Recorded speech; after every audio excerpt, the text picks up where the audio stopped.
Hi guys.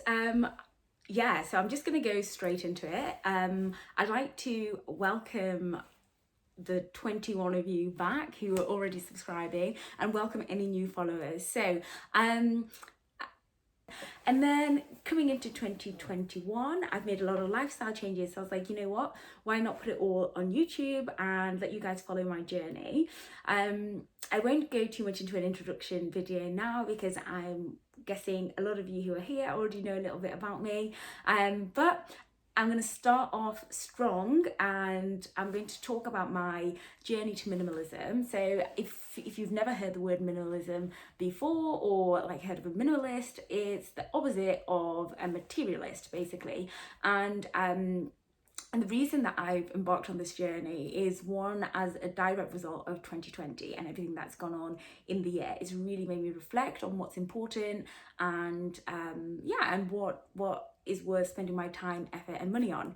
Equally, I've also been reflecting on my bank account. So over the past 5 years, I have managed to increase my salary significantly by over half. By over no, what am I saying? So over the last 5 years, I've managed to double my salary, which is really significant. However, I wasn't feeling that significant in my savings account, and and basically my relationship with money was ridiculous, like a lot of millennials, but equally like a lot of first generation immigrants. The relationship with money and interest and all those things is just wild. So let me tell you what I've been up to. Now, I'm talking about this because I've honestly have had a revelation, an epiphany, and I'm really trying to change this aspect of my life for the better, and certainly not something that, over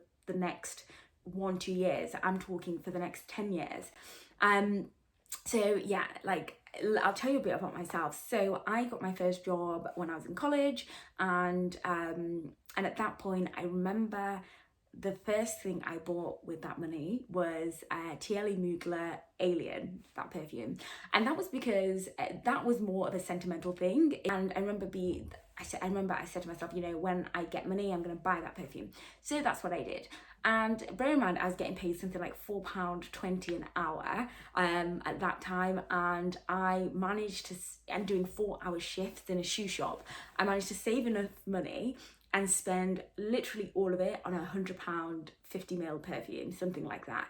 So, don't get me wrong, I certainly don't regret that at all, because it really holds a sentiment to me. And even now, whenever I go for interviews or I'm doing anything special, I wear Alien by Thierry Mugler. So it's something that's really special to me for that respect. However, this kind of behavior continued all the way until literally this, a few months ago. And the more money I would make, actually my lifestyle was just going up and up and up. And even when in my head, I always thought, when I start making this amount of money, I'll save. Or when I start doing this, I'll save. But actually it hit me like a ton of bricks that you need to learn these things no matter how much money you're making. And it sounds so cliche because this is what our parents tell us, or this is, anybody who's wise and who's been in this position, this is what they tell you. And it's not necessarily that like I was stubborn, but it was a whole host of reasons why my relationship with money, or I wasn't taking saving, or how intentionally saving or intentionally spending my money, until I realized that actually, I've had an increase in pay that some people can only dream of, but actually, am I really seeing this? And when I started reflecting on my consumer habits, and I was thinking, okay, like, who is consuming who? Is shopping consuming me, or am I really the consumer? So what I wanted to start off by doing is kind of go through some of the things that I really regret buying, and hence the title of the video, in 2020, and just how ridiculous now looking back that is. Okay, so first things first is, so all of this comes with a disclaimer, because I bought these things because I absolutely love these brands, and I love these brands, and I love the things that I bought. That's why I'm not selling them. But I'm just kind of trying to reflect, you know, where I am and where I'm trying to get to in terms of my journey to minimalism. So first things first is a pair of loafers from Russell and Bromley. So I love Russell and Bromley. Like in the town that I come from, we actually had a Russell and Bromley shop on like always say like, oh, you know, when we get money we're gonna go and buy like a matching shoe and handbag set in Russell and Bromley. And this is actually my 4th pair of shoes from Russell and Bromley. At the time, you know, like when I was living in that town, I could never afford that, and certainly my parents would not be paying in excess of £200 for a pair of shoes. So again, another sort of, it started off as a bit of a sentiment, and I bought myself a few black loafers and for work, which I still have. But then I don't know what happened, and I don't know what happened, but I basically bought these red ones. I mean, they're absolutely gorgeous. I bought them at the start of the year, and to date I still have not worn them. These cost me a painful £225, and I still haven't worn them. But I mean, they are gorgeous, don't get me wrong, and the only regret is that, you know, I feel like now £225 is a lot to pay for shoes that I was thinking I might wear for work maybe. And also, you know, like also, you know, like red shoes for work. So, you know, this might be like, I actually had planned at the start of the year, I planned to wear them with my Christmas jumper this Christmas, but on Christmas Day, like that Christmas week, we weren't even in work. So I'm yet to find somewhere to wear them. And as I say, I bought them because I love them. And as you can see, they are absolutely gorgeous. But it's just, yeah, it's just really, it's not no good.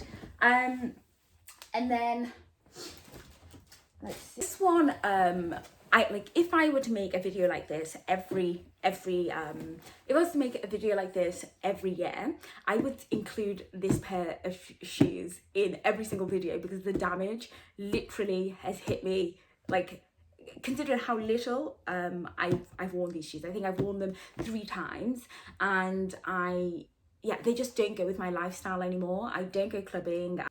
Like, I don't know, this is so far removed from the person that I was when I bought these. I didn't buy these in 2020, but the damage is so significant that I feel like they deserve to be introduced into this video. So these are, of course, a pair of Louboutins, and don't get me wrong, they are absolutely gorgeous and they are very comfortable.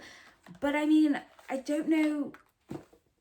And also, like, when Nicki Minaj is talking about them, and Cardi B talking, they don't talk about how after you wear them, like, the first time, like, this happens. So yeah, this is another problem.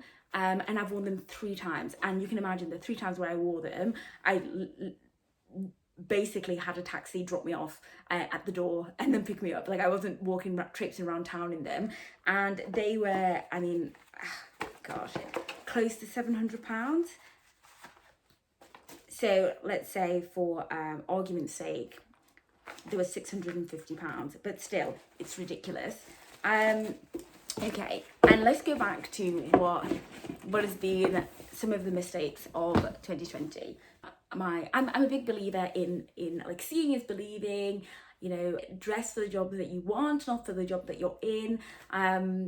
Depending on, you know, what side of the bed I wake up on that day. So I don't know, went shopping, and I thought I would need a briefcase for something, which I've not used. So it's from Coach. So this is, look how crinkly the bag is, because it's been in my wardrobe all this time. Honestly, don't get me wrong, it is beautiful, and it's leather, and it's the same leather as one of the purses that I have, and it is absolutely gorgeous. But I mean, you know, like, really,